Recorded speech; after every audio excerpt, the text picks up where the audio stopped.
खाओगे हाँ खेड़ना बाकी बाकी खेड़ी जो साला तू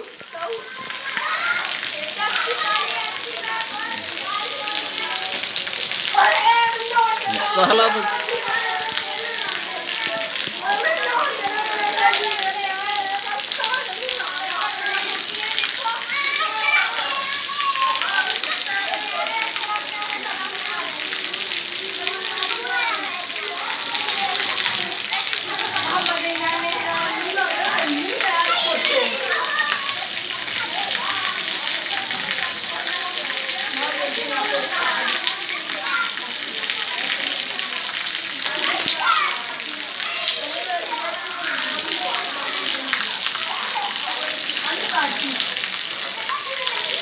इकरमा को मिट्टी हटा दे